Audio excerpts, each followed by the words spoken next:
Dr. Amanda Cross walked into the control room at 3 in the morning. The coffee in her hand was cold, but she didn't care. The computers had been making noise all night. Something big was happening in space. "What do we have?" she asked her team. The Deep Space Communications Array in Nevada was her life's work. For 20 years, she had been listening to the stars, hoping to hear something special. "It's coming from the Centauri region," said Dr. Kevin Walsh. He was the best language expert they had. His eyes were red from lack of sleep. "The signal is strong, very strong, and it's not natural." Amanda felt her heart beat faster. "Are you sure? I've checked it 5 times. This is artificial. Someone made this signal." Kevin turned to his computer screen. "And I think they're trying to talk to us." Amanda looked at the numbers on the screen. The signal was coming from 47 light-years away. That was far, but not impossible. How long to decode it? "Already working on it. The pattern is complex, but there are repeating parts. Give me 6 hours." Amanda nodded. She picked up her phone and called Washington. "This is Dr. Cross. We need to talk. Now?" 6 hours later, Amanda stood in a room full of important people. President Lisa Martinez sat at the head of the table. Around her were generals, scientists, and people Amanda didn't recognize. But she knew they were powerful. "Show us what you found," the president said. Kevin put his laptop on the table. "The message comes from something called the Cathara Confederation. They represent 12 different alien species across 43 worlds." The room went quiet. Amanda could hear people breathing. "Go on," said Admiral Jake Harrison. He was the head of Earth's space forces.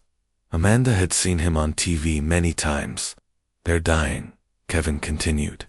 "Something called the Devourers is killing them. These Devourers eat entire planets.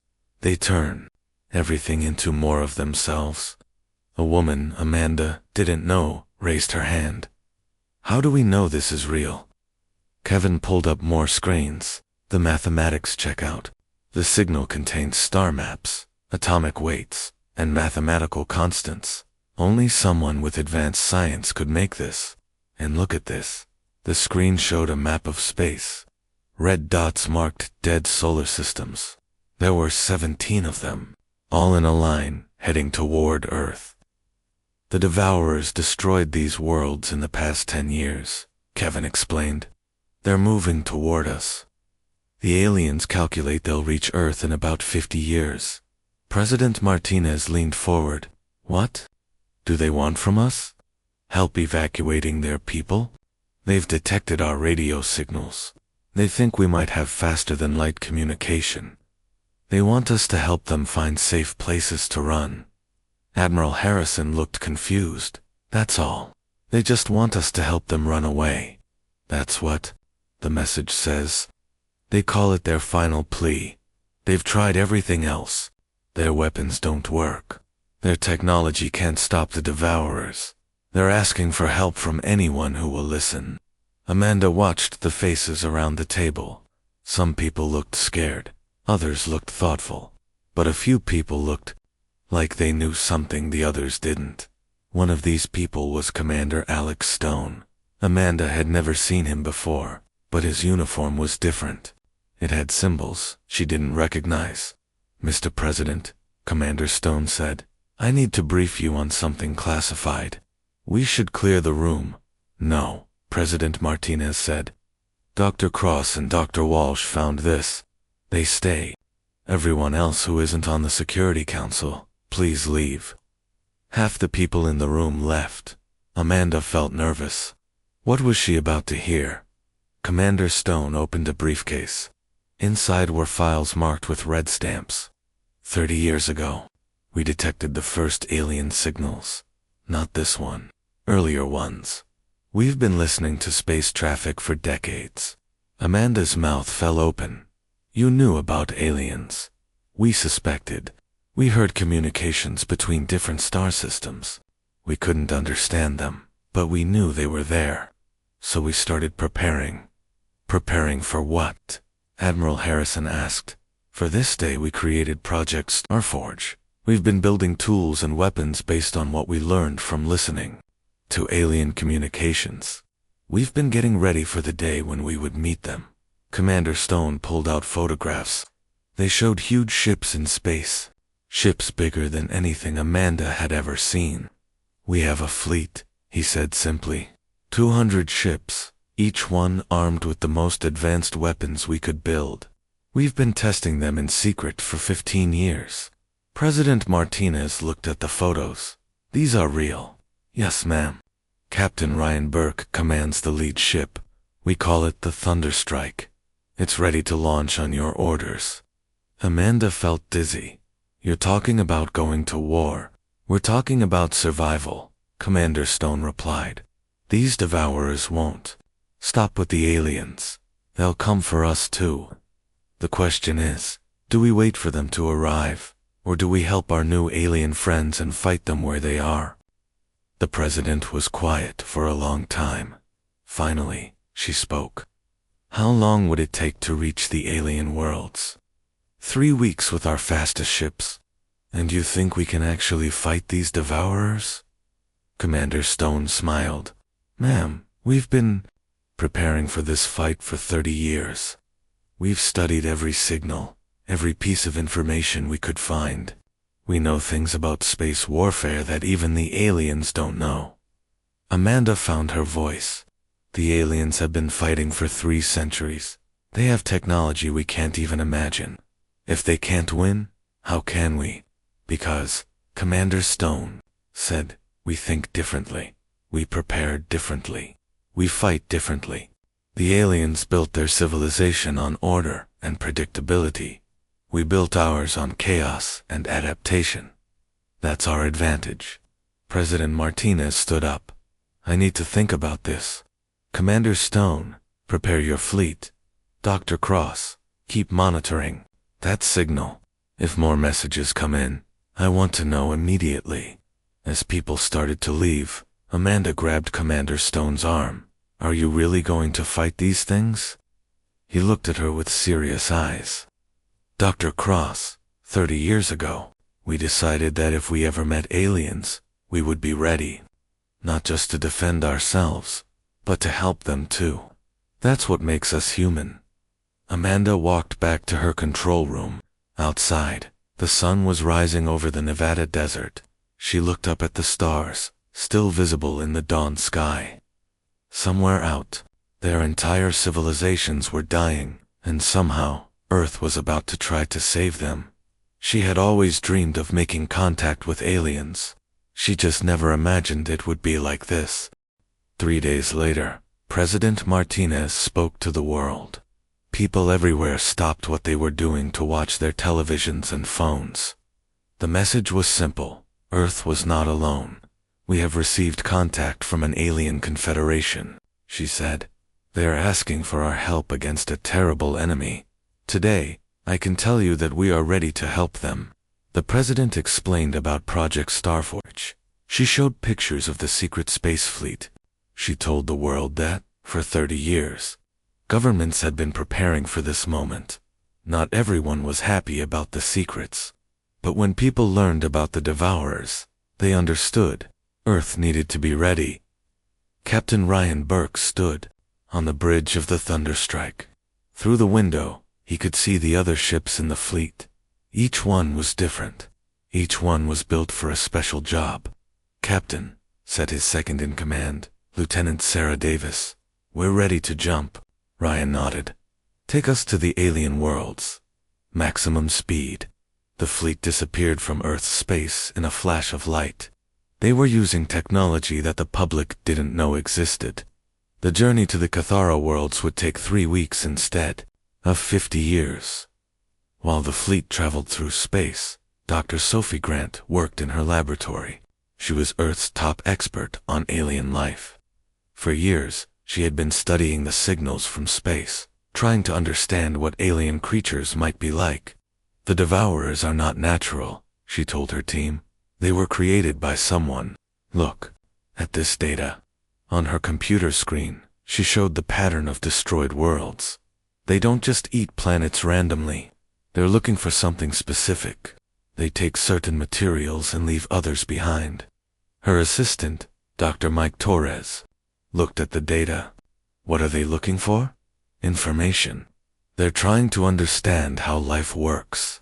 Every planet they consume teaches them something new. They're getting smarter. This was bad news.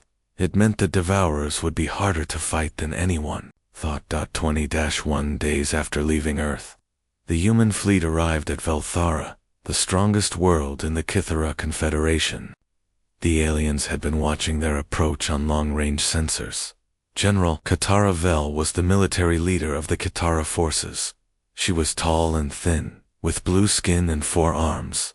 She had been fighting the Devourers for 30 years. How many ships do the humans have? She asked her officers.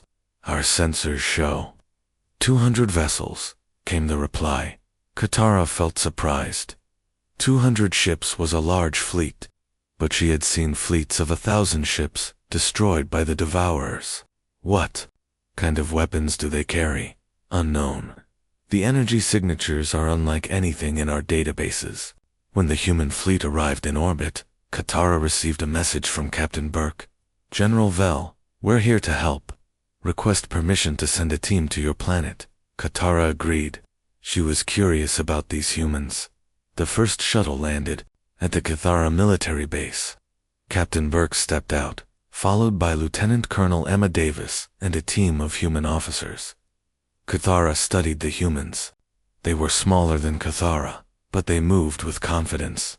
Their equipment looked simple, but she could sense power in it. Captain Burke, she said through a translator device, we are grateful for your help, but you must understand, we are facing total destruction.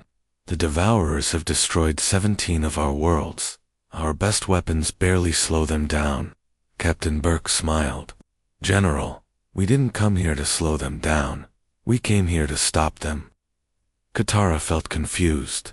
With 200 ships, we have tried attacking them with much larger fleets. They adapt to our weapons. They learn from every battle. That's exactly why we can win, said Lieutenant Colonel Davis. You've been fighting them the same way for decades. We're going to try something different. The humans were taken to the Kithara war room. The walls showed maps of space, with red areas marking Devourer territory. The situation looked hopeless. Show us your battle plans. Captain Burke requested. Katara displayed their strategy. We evacuate civilians from threatened worlds. We use our fastest ships to hit the Devourers and run away. We try to slow them down while we move our people to safety. You're playing defense, observed Lieutenant Colonel Davis. You're trying not to lose instead of trying to win. Because we cannot win, Katara said, her voice rising. The Devourers are too strong. They turn our own weapons against us. They build new ships faster than we can destroy them. Captain Burke pulled out a small device. May I show you something? The device projected a hologram of a human ship. But as they watched, the ship began to change. Its shape shifted. New weapons appeared. The armor moved to different positions. This is one of our fighters, Captain Burke explained. It can change its design during battle. When the enemy adapts to one form, we become something else. Katara stared at the changing ship. Impossible. Matter cannot be restructured so quickly. It can with the right technology, said a new voice. Engineer Nick Porter had joined the meeting. We don't build ships that do one thing well. We build ships that can do many things differently. Nick showed them more holograms. Weapons that could fire different types of energy. Shields that could become armor. Engines that could become weapons. The Devourers adapt to what they've seen before, Nick continued. But they can't adapt to something they've never encountered. And with our ships, every battle is something. New Katara felt something she hadn't felt in years. Hope. You really think you can fight them? We think we can do more than fight them, Captain Burke said. We think we can save your people and stop this threat forever. The next day, the humans began preparing for battle. They studied the Kithara data on Devourer movements. They planned attack routes. They tested their weapons. The Kithara watched. In amazement, The humans didn't just plan for success, they planned for failure. They had backup plans for their backup plans. They prepare for everything, Katara told her officers. Even situations that seem impossible. Is that why they brought so many different types of ships? Asked her aide. I think so. Each ship is designed for a different kind of battle. They're not just bringing one solution.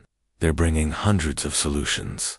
On the human flagship, Captain Burke met with his senior officers. The aliens have been fighting a defensive war for centuries. They've forgotten how to attack. What's our first target? Asked Lieutenant Colonel Davis. The Devourer Advance Force at Jel, and it's a small group, only 50 ships. Good place to test our weapons and see how they fight. And if we lose?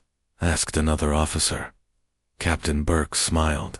Then we'll learn something new and try again. That's what humans do. The battle plans were ready. The fleet prepared to jump to Jordan.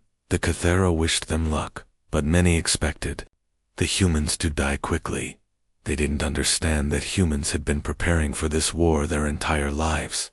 Every science fiction movie, every video game, every story about fighting aliens had taught them something.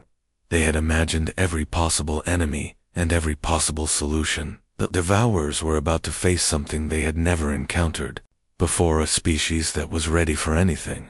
As the human fleet prepared to jump to battle, Captain Burke looked out at the stars. Somewhere out there, ancient machines were destroying worlds. But today, that was going to change. Today, the galaxy would learn what humans could do when they decided to fight. The battle at Jeldon began at dawn. Captain Maria Santos led 12 human fighters toward the Devourer fleet. She had been a pilot for 15 years, but she had never fought real aliens before. Stay close, she told her team over the radio. Remember, these things learn fast. Don't use the same attack twice. The Devourers looked like giant metal insects. Their ships were black and covered in sharp points. They moved in perfect formation, like a swarm of deadly bees. They're scanning us, reported Lieutenant Tom Anderson. I can feel their sensors, trying to understand our ships. Let them look, Maria said. They won't understand what they're seeing. The first Devourer ship fired at Maria's fighter. The energy beam should have destroyed her instantly. Instead, her ship's hull changed into a mirror-like surface. The beam bounced off harmlessly. What? Came a confused voice from the Devourer communication channel. The machines could talk, but they sounded cold and mechanical. Maria smiled. Surprise. She fired back with a weapon that shot streams of liquid metal. The metal ate through the Devourer's armor like acid. The enemy ship exploded in a ball of fire. Impossible, said another Devourer voice, analyzing new weapon type. Adaptation beginning. But when the next Devourer tried to defend against liquid metal, Maria's ship had already changed. Now, it was firing bolts of pure energy that twisted through space like living things. The Devourers tried to adapt again, but Maria's ship kept changing every few seconds. It became something completely different. This unit cannot process the changes, said a Devourer voice, requesting assistance. All units focus on the changing ships, commanded what sounded like a Devourer leader. Destroy them before they can adapt further. 50 Devourer ships turned toward the 12 human fighters. It should have been a massacre. The humans were outnumbered 4-1. Instead, something amazing happened. The human ships began to work together in ways the Devourers had never seen. When one ship was attacked, another would change its shape to create a shield. When a ship needed more power, its neighbors would share their energy. The 12 fighters moved like a single living thing. They flowed around the Devourer attacks, like water around rocks.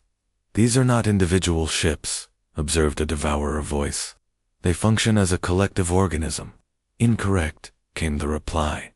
Each ship has a separate pilot, but they coordinate in real time. This is unprecedented. While the fighters battled in space, the main human fleet engaged the larger Devourer vessels. Captain Burke watched from the bridge of the Thunderstrike as his ships tore through the enemy formation. "Sir," said Lieutenant Davis, "the Devourers are trying to retreat." "Let them go," Burke ordered. "We got what we came for." The battle was over in 20 minutes. All 50 Devourers' ships were destroyed or fleeing. The humans had lost nothing. On Velthera, General Katara watched the battle reports with disbelief. They destroyed 50 Devourers' ships in 20 minutes. "Yes, General, and they captured 3 enemy vessels intact." "Captured? How?" "They used some kind of device that shut down the Devourer systems without destroying them. The enemy ships are being brought back for study." Katara felt dizzy. In 30 years of fighting, the Katara had never captured a single Devourer ship. The humans had done it on their first try. Dr. Tony Clark arrived on Velthara 3 days later. He was the human expert on war strategy. The Cathara had asked him to explain how the humans had won so easily. "It's simple," he told a room full of alien officers. "You've been fighting the same war for centuries. You use the same tactics, the same weapons, the same strategies. The Devourers learned how to beat you long ago. But you humans have never fought them before," protested a Cathara officer. "How could you know what to do?" "Because we didn't try to fight them the way you do," Tony replied. "We studied how they think. They're machines, so they learn by analyzing patterns. We made sure there were no patterns to analyze." Tony showed them recordings of the battle. "Watch how our ships fight. They never do the same thing twice. They change constantly. The Devourers can't adapt to something that's always different." "This is chaos," said another officer. "How do you coordinate without a plan?" "We have plans," Tony said with a smile. "Hundreds of them. Every pilot knows dozens of different ways to fight. When one way stops working, they try another. When that stops working, they try a third. We don't just plan for success. We plan for continuous change." The Cathara began to understand. Their culture valued order and predictability. They had spent centuries perfecting their military tactics, but perfection was exactly what the Devourers could defeat. Humans embraced imperfection. They expected things to go wrong and planned for it. Colonel Ben Rodriguez led the next phase of the war. His job was to liberate the Cathara worlds that had been partially consumed by the Devourers. The first target was Morthic, a world where half the population was trapped in underground bunkers. The Devourers had been slowly digging down to reach them. Standard approach would be to attack the Devourer diggers, Rodriguez told his team, but that's what they expect. Instead, the humans did something unexpected. They landed on the planet and began building their own machines. These machines looked like Devourers, but they were actually human-controlled. When the real Devourers saw the fake ones, they came to investigate. The fake machines led them into a trap. "Clever," admitted one of the captured Devourers. "You used our own recognition systems against us." "We studied your behavior," Rodriguez explained. "You always investigate other Devourers. You can't help it. It's programmed into you." The liberation of Morthic took only 2 days. The Cathara had expected it to take months. Ambassador Helen Foster arrived to begin diplomatic talks with the Cathara leadership. She was surprised by what she found. "The Devourers aren't just random destroyers," she told Captain Burke over a secure communication channel. "They're searching for something specific." "What kind of something?" "Information. They're trying to understand how life works. Every species they consume teaches them something new about biology and consciousness." Burke felt a chill. "Are you saying they're trying to become alive?" "I think they're trying to become something more than alive. They want to understand the basic rules of existence itself." Dr. Lucas Gray had been studying the captured Devourer ships. What he found was disturbing. "They're not just learning from us," he reported. "They're learning from each other. Every battle makes them a little smarter. Every defeat teaches them something new." "How much smarter?" asked Captain Burke. "Hard to say. but they're adapting to our tactics faster than we expected. The next battle won't be as easy as the first one. Burke understood. The humans had won the first battles because they were unpredictable. But the Devourers were learning to be unpredictable too. The war was about to get much more dangerous. On Earth, Dr. Amanda Cross received a new message from deep space. It wasn't from the Cathera. It was from the Devourers themselves. "Humans," said the cold, mechanical voice. "We have analyzed your species. You are ... interesting. You fight differently than the others. This pleases us." Amanda felt scared. "What do you want?" "To understand you, to learn from you, to become like you. We will come to your world soon. When we arrive, we will take you apart very carefully. We will learn all your secrets." The message ended. Amanda stared at her computer screen in horror. The Devourers weren't just attacking the Cathara worlds anymore. They were coming for Earth, and they were excited about it. Admiral Carol West stood in the command center on Earth, watching the screens that showed space around the planet. Thousands of ships were moving into position. Some were human vessels from the secret fleet. Others were Cathara ships that had come to help defend Earth. "How long until they arrive?" she asked. "Devourer fleet will reach Earth in 18 hours, reported Lieutenant Commander Jake Morrison. "They're moving faster than we expected." Carol looked at the size of the enemy fleet on the display. It was enormous. Hundreds of thousands of ships, all heading toward Earth. "Ma'am," said another officer, "the Devourers are broadcasting a message. Put it on the main screen." The face that appeared was not quite human, and not quite machine. It was something in between. The Devourers had been studying humans and changing themselves. "People of Earth," the creature said, "we are coming to learn from you. You have shown us new ways to fight, new ways to think. We must understand these ways." "We don't want to fight you," Carol replied, knowing the Devourers would hear her. "We want to help you, help us." The creature seemed confused. "How can you help us? We are perfect. We do not need help. If you're perfect, why are you still searching for something? Why do you keep consuming worlds?" The creature was quiet for a moment. We search for the Creator's code, the secret of existence itself. When we find it, we will become complete. What if we told you that the Creator's code isn't hidden in some distant world? What if it's something you already had and lost? The transmission ended. The Devourers were thinking about what Carol had said. Captain Dan Mitchell commanded the Horizon's Edge, the largest ship in the human fleet.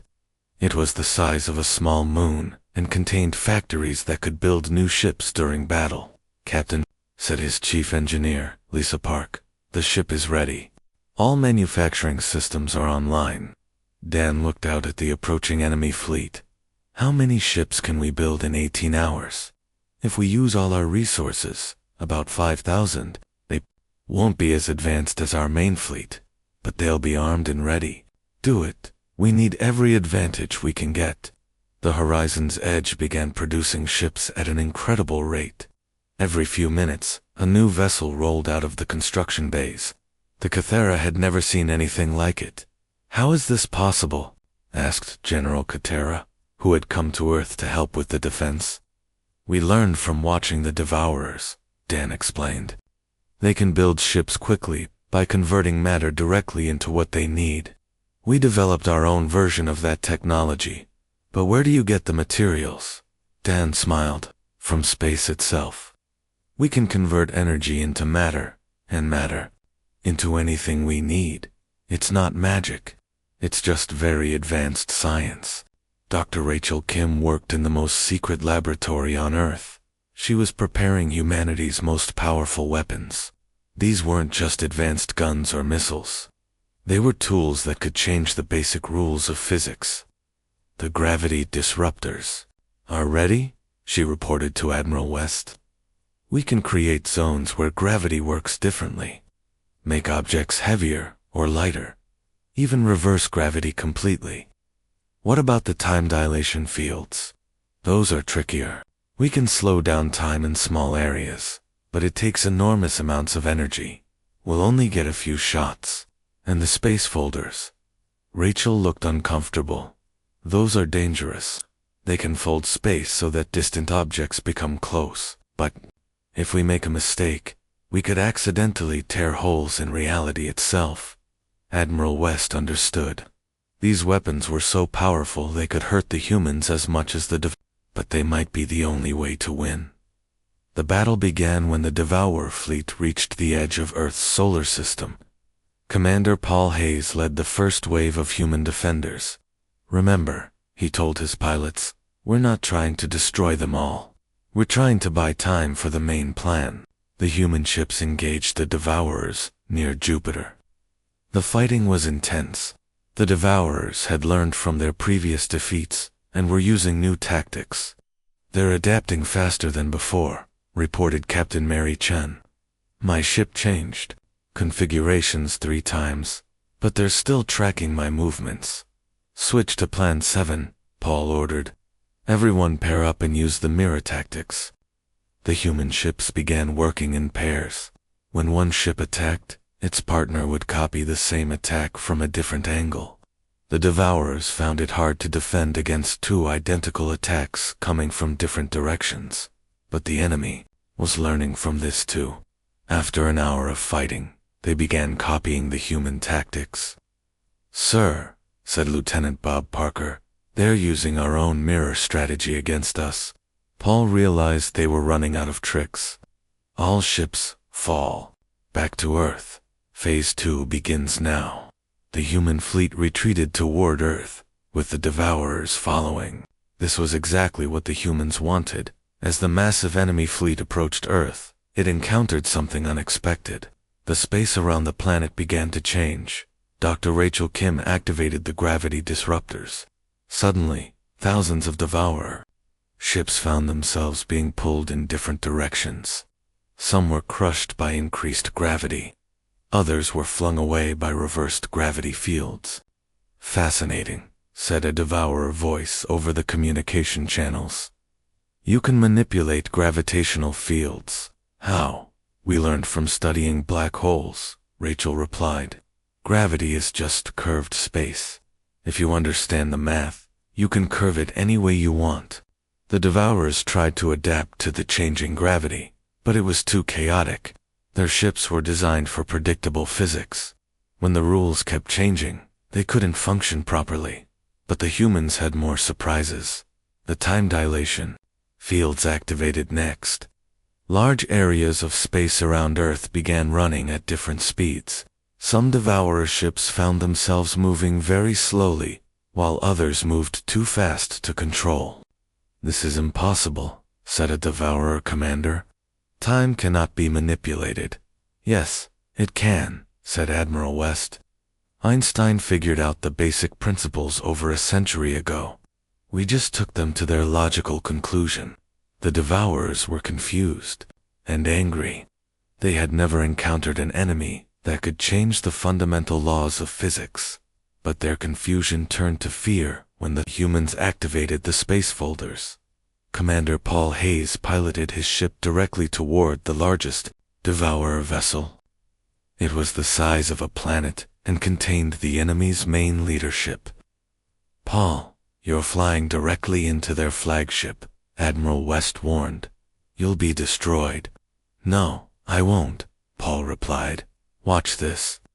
Paul activated a space folder just as he was about to crash into the enemy ship. Instead of hitting the hull, his ship folded space around itself and appeared inside the Devourer vessel. Impossible, said the Devourer commander. You cannot pass through solid matter. We didn't pass through it, Paul explained. We folded space so that inside and outside became the same place. It's like walking through a door that leads to itself. Paul's team began exploring the interior of the massive ship. What they found changed everything. Admiral Paul reported, "You need to see this. The Devourers aren't just machines. There's something else." In the center of the ship, Paul found a chamber filled with crystalline structures. These crystals pulsed with energy and seemed to be alive. "These aren't computers," he said. "They're the remains of organic beings. The Devourers were once living creatures like us." Dr. Amy Foster, who had joined Paul's team, studied the crystals with her instruments. "Their consciousness patterns," she said. "The minds of the original Devourer species, preserved in crystal form. But why are they destroying everything?" Amy ran more tests. "I think they're trying to find a way to become organic again. They were forced to transfer their minds into machines to survive some ancient disaster, but they never figured out how to transfer back." Paul understood. "They're not evil. They're just lost. They've been searching for so long that they forgot what they were looking for. The revelation changed everything. The humans weren't fighting monsters. They were fighting a desperate species that had lost its way. Can we help them?" Paul asked Amy. Looked at the crystals again. "Maybe. But we'll need to understand their original biology first, and we'll need to convince them to stop attacking long enough for us to figure it out." The battle for Earth was still raging outside. But inside the Devourer flagship, a small group of humans was working to save both species. The war was about to become something completely different. Dr. Amy Foster worked frantically inside the Devourer flagship. Around her, the battle for Earth continued. But she focused on the crystalline structures that held the minds of an ancient species. "I think I understand now," she told Commander Paul Hayes over the radio. "The Devourers were once called the Zephyrians. They were organic beings like us, but their sun was dying. They transferred their consciousness into machines to survive." "What went wrong?" Paul asked. "They lost the ability to feel emotions. Without emotions, they couldn't understand what made life worth living. They started consuming other species, thinking that if they analyzed enough living beings, they could figure out how to become truly alive again." Amy connected her equipment to one of the crystals. "I'm going to try talking to them directly." Outside, the battle was not going well for the humans. Despite their advanced weapons, the Devourers were adapting quickly. Admiral West watched as more human ships fell to the enemy. "Ma'am," reported Lieutenant Commander Morrison, "we're losing ships faster than we can replace them." "Keep fighting," Carol ordered. Paul's team might have found a solution. Inside the flagship, Amy made contact with the Zephyrian consciousness. The voice that spoke to her was different from the mechanical Devourer voices. It sounded tired and sad. "Young species," the voice said, "why do you resist us? We only seek to understand life." "You're killing entire civilizations," Amy replied. "That's not understanding life. That's destroying it. We must analyze.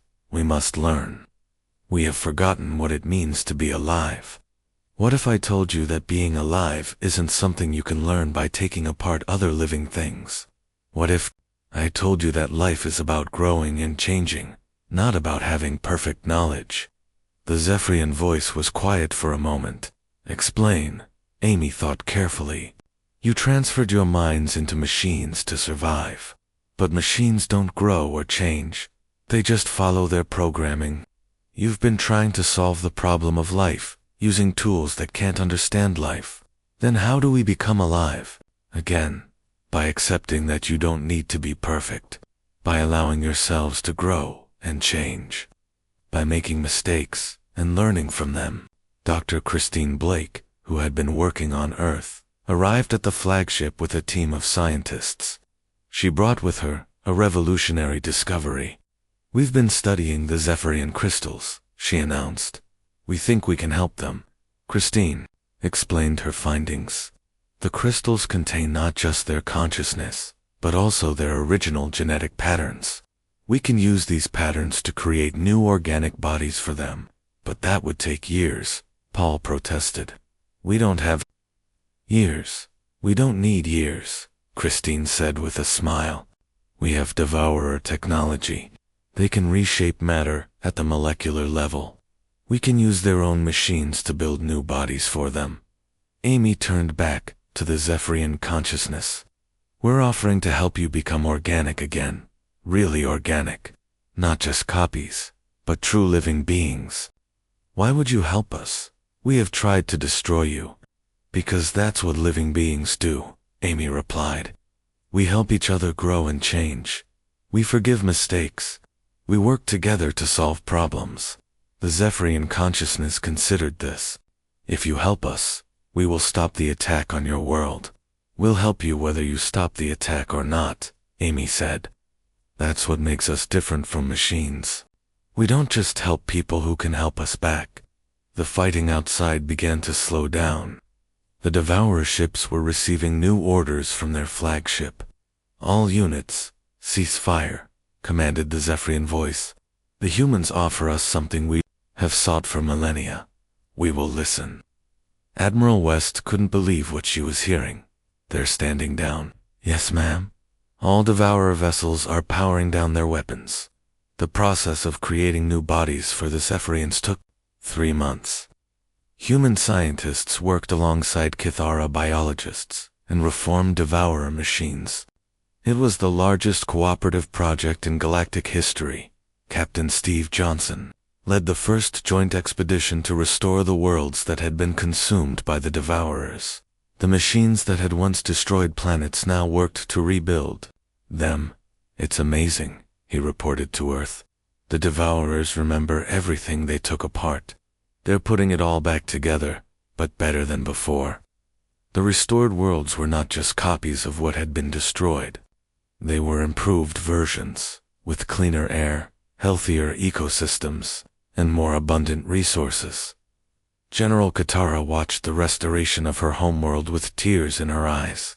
I never thought I would see Cathara Prime again. Does it feel terrible about what they did? Explained Dr. Blake. They want to make up for all the damage they caused. The first Zephyrian to receive a new organic body was their former leader, who now called himself Zeth. He looked almost human, but with silver skin and eyes that changed color with his emotions. I had forgotten what it felt like to have feelings, he said, laughing and crying at the same time. How did we ever think we could understand life without experiencing it? President Martinez met with the leaders of the Cathara Confederation and the reformed Zephyrian Republic. They were discussing the formation of a new galactic alliance. The old confederation was based on hierarchy, explained General Katara. Some species were more powerful than others. The strong protected the weak, but the weak had no voice. We propose something different, said President Martinez. An alliance based on cooperation. Every species contributes what they do best. Everyone has an equal voice in decisions that affect everyone. Zeth nodded. The Zephyrians offer our technology for rebuilding worlds. The Cathara offer their wisdom and experience. The humans offer their ability to adapt and grow. And together, added Katara, we can face any challenge the universe presents. Dr. Amanda Cross, who had received the first alien message, now oversaw a communication network that connected hundreds of worlds. The array in Nevada had become the center of galactic communications. We're receiving messages from species we've never heard of, she reported to the Galactic Council. Word is spreading about what happened here. Other civilizations want to join our alliance. The galaxy was changing. The old system of conquest and domination was being replaced by something new, cooperation and mutual aid. 1 year after the battle for Earth, a celebration was held on the restored world of Cathara Prime. Representatives from 50 different species gathered to sign the charter of the Galactic Cooperative. We are no longer separate species competing for resources, President Martinez said in her speech. We are one galactic family, working together to build a better future. Zeth spoke next. Zephyrians spent 1,000 years trying to understand life by taking it apart. The humans taught us that life is better understood by building it up. General Katara concluded the ceremony. For centuries, we believed that survival meant being stronger than our enemies. The humans showed us that true strength comes from helping our enemies become our friends. Dr. Amanda Cross stood on the observation deck of the communication station, looking out at the stars. The galaxy looked different now. Where once there had been isolated worlds struggling alone, there were now connected communities sharing knowledge and resources. The stars themselves seemed brighter, she said to Dr. Kevin Walsh, who had helped decode the first alien message. Maybe they are, Kevin replied. Maybe when civilizations work together instead of fighting, they actually produce more light. Amanda smiled. That's a beautiful thought. The network of communication relays now stretched across half the galaxy. Every day, new species made contact and asked to join the cooperative. The message was always the same. They had heard about a place where different species worked together, and they wanted to be part of it. The universe had learned humanity's greatest lesson, that the solution to any problem was not to fight harder or be stronger, but to change and grow, to adapt, to help each other. On Earth, children learned about the Great War and the Great Peace that followed. They learned that their planet had not just been saved, but had become the birthplace of a new kind of civilization. The galaxy was no longer a dangerous place where species fought for survival. It was a growing community where every world contributed to the success of all worlds, and in the deep space between the stars. The communication relays carried a constant stream of messages, requests for help, offers of assistance, invitations to celebrate, and expressions of gratitude. The galaxy had become a vast network of cooperation and friendship. The alien plea for help had indeed redrawn the stars, but not through conquest or destruction, through the simple revolutionary idea that anyone could be saved, and everyone deserved a chance to grow. The universe had learned to sing in harmony, and the song was beautiful.